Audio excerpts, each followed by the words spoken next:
Librarian وی log میں خوش آمدید۔ آج ہم اردو ادب کے ایک بہت ہی خاص ناول پر بات کریں گے، ممتاز مفتی کا علی پور کا ایلی۔ ہمارے پاس کچھ مواد ہے اس پر، تو آج ذرا گہرائی میں جا کر دیکھتے ہیں کہ اس ناول میں ایسی کیا بات ہے۔ پہلے تو ممتاز مفتی صاحب یعنی 1905 سے 1995 تک اردو ادب میں ایک آپ کہہ لیں بالکل الگ ہی پہچان رکھتے ہیں۔ ان کی تحریروں میں وہ نفسیات، روحانیت اور حقیقت نگاری کا ایک عجیب سا امتزاج ملتا ہے، خاص طور سے جب وہ انسان کے اندر جھانکتے ہیں۔ تو آج ہماری کوشش یہی ہوگی کہ یہ جو نیم سوانی ناول ہے مطلب زندگی پر مبنی پر پوری طرح سوانے بھی نہیں، اس کی اصل روح کو سمجھیں۔ چلیں پھر۔ اچھا، تو ناول کی کہانی یہ بنیادی طور پر ایلی نامی ایک کردار ہے، اس کے بچپن سے جوانی تک کا پورا سفر دکھایا گیا ہے۔ لیکن صرف ایلی کی کہانی نہیں ہے، اس کا خاندان ہے، اس کے استاد ہیں، دوست ہیں، وہ سارے تجربات جنہوں نے اسے بنایا وہ سب شامل ہیں۔ ایلی کا کردار بڑا متجسس قسم کا ہے، ہر وقت اپنے آپ کو، اپنی دنیا کو سمجھنے کی کوشش میں لگا رہتا ہے۔ سب سے اہم تو وہی ذات کی تلاش، خود کو جاننا، پہچاننا۔ ایلی کی ساری زندگی اسی ایک سوال کے گرد گھومتی ہے کہ میں کون ہوں، میرا مقصد کیا ہے؟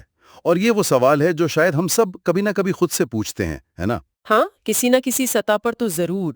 پھر اس میں جو گہرائی آتی ہے وہ آتی ہے تصوف اور روحانیت سے۔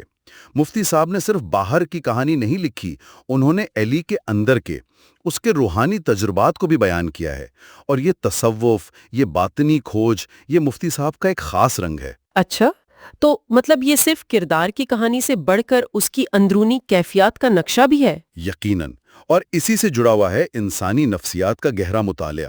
مفتی صاحب کرداروں کے ذہن میں اتر جاتے ہیں، ان کی الجھنیں، ان کے ڈر، ان کی خواہشیں بہت باریک بینی سے، بہت تفصیل سے سامنے لاتے ہیں۔ قاری کو لگتا ہے وہ کردار کو اندر سے جان رہا ہے۔ اور وہ بچپن سے جوانی تک کا سفر، وہ تو ویسے ہی بڑا ایک نازک اہم موڑ ہوتا ہے زندگی میں۔ جی ہاں، اور ناول میں وہ بچپن کی معصومیت، وہ حیرت، وہ سوال، اور پھر جوانی کی دہلیز پر قدم رکھتے ہوئے زندگی کی جو پیچیدگیاں سامنے آتی ہیں، جو تضادات ہوتے ہیں، ان سب کو بڑی خوبصورتی سے، بڑی حقیقت پسندی سے دکھایا گیا ہے۔ قاری کو کہیں نہ کہیں اپنے تجربات یاد آ جاتے ہیں۔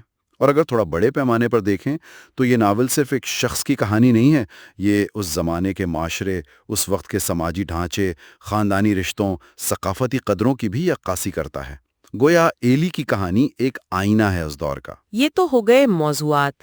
اب آتے ہیں اس بات پر کہ یہ ناول آخر اردو ادب میں اتنا منفرد کیوں سمجھا جاتا ہے۔ جو ہمارے پاس معلومات ہیں ان کے مطابق پہلی چیز تو اس کا انداز ہی ہے۔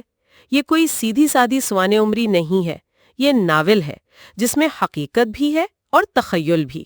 خاص طور پر وہ خود کلامی کا استعمال، جب ایلی خود سے بات کرتا ہے، اور وہ فلسفیانہ سوالات، وہ اسے بہت الگ بناتے ہیں۔ بالکل، اور وہ نفسیاتی گہرائی جس کا ہم نے ذکر کیا پہلے، وہ بھی اس کی انفرادیت کی ایک بہت بڑی وجہ ہے۔ ایلی کا کردار اتنا، مطلب اس کی اتنی پڑھتے ہیں کہ قاری اس سے جڑ جاتا ہے، اس کی کشمکش میں، اس کے سوالوں میں شریک ہو جاتا ہے۔